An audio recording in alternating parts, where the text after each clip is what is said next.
घड़ी की सुइयां रात के 3 बजा रही थी। नेहा को डर के मारे नींद नहीं आ रही थी। घड़ी की टिक टिक से भी तेज उसके दिमाग में टिक टिक हो रही थी। जल्द से जल्द ये रात कटे ताकि सुबह होते ही वह ये गेस्ट हाउस छोड़कर दूसरी जगह शिफ्ट हो।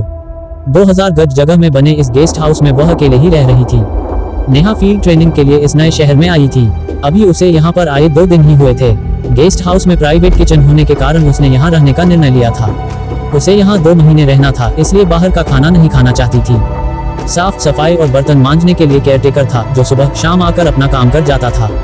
आज ऑफिस में लोगों ने बताया था कि इस गेस्ट हाउस में एक लड़की ने आत्महत्या कर ली थी।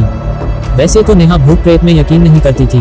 वह मानती थी कि यह सब हमारे मन की कल्पना है और कुछ नहीं। लेकिन जब से गेस्ट हाउस में रुकी है, तब से उसके साथ अजीब अजीब सी घटनाएं हो रही थी।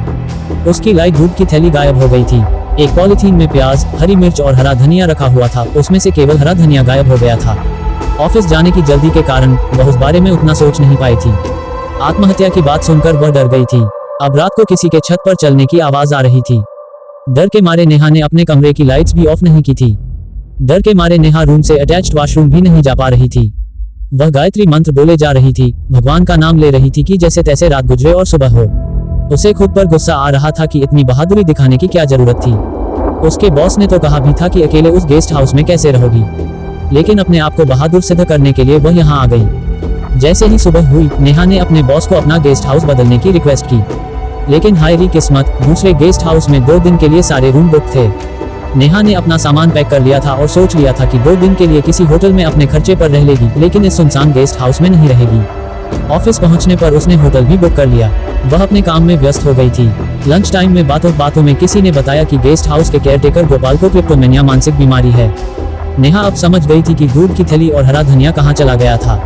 इस बीमारी में व्यक्ति को छोटी मोटी चोरी करने की आदत हो जाती है और चाहकर भी व्यक्ति अपने आप को चोरी करने से रोक नहीं पाता। नेहा ने चोरी की गुत्थी तो आखिर सुलझा ही ली थी, लेकिन अभी भी रात में छत पर चलने की आवाज वाली गुत्थी अनसुलझी थी।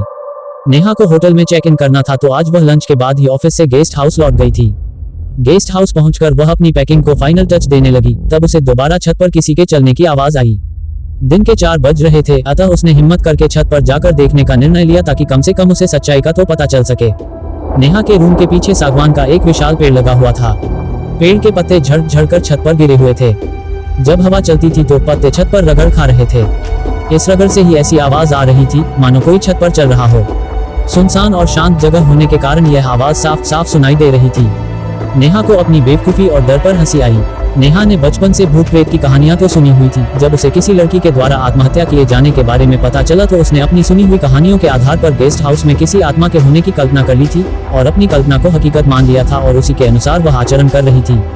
खैर, नेहा की कल्पना निरी कल्पना ही साबित हुई। फिर भी नेहा दोबारा उस गेस्ट हाउस में रुकने की हिम्मत नहीं जुटा सकी। वह गेस्ट हाउस छोड़कर होटल में चली गई और 2 दिन बाद अपने ऑफिस के दूसरे गेस्ट हाउस में